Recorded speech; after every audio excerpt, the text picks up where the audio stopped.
ভাইরে একটা কন্টেন্ট তৈরি করা এত সোজা? দেখুন, আমি একটা ভিডিও তৈরি করার জন্য দেখুন আমি এখান থেকে আমার বাসা থেকে আমি 20 কিলো দূরে এসেছি গাড়ি নিয়ে। দেখুন এই যে একটা বিলের মধ্যে চলে এসেছি, চতুর্দিকে দেখুন আমি আপনাদের দেখাচ্ছি, চতুর্দিকে কিন্তু বিল।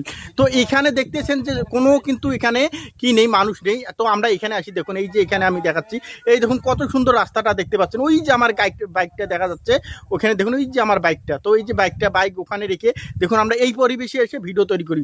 আর আপনারা কি করেন, প্রতিদিন একই ব্যাকগ্রাউন্ডে একই জায়গা থেকে ভিডিওগুলো তৈরি করেন। একই জায়গা থেকে যদি প্রতিদিন ভিডিও করেন, আপনার অডিয়েন্স প্রতিদিন নতুন নতুন কিছু চায়। আপনি যখন প্রতিদিন একই ভিডিও তৈরি করবেন একই লোকেশন থেকে, আপনার ভিডিওগুলো কিন্তু কেউ দেখবে না। দেখুন, তো এই রকম লোকেশনে আপনারা যারা ভিডিওতে ভিউ আসতেছে না, অবশ্যই প্রতিদিন লোকেশন চেঞ্জ করে আপনার ভিডিওগুলো আপলোড করার চেষ্টা করুন। দেখবেন যে 100% আপনার ভিডিওগুলোতে ভিউ চলে আসবে। এই দেখুন দেখুন চতুর্দিকে যদি আমি দেখাই, দেখুন এই চতুর্দিকে কিন্তু কোনো দেখবেন যে কোনো বাড়িঘর নেই। এখানে দেখুন শুধু বিল আর বিল, শুধু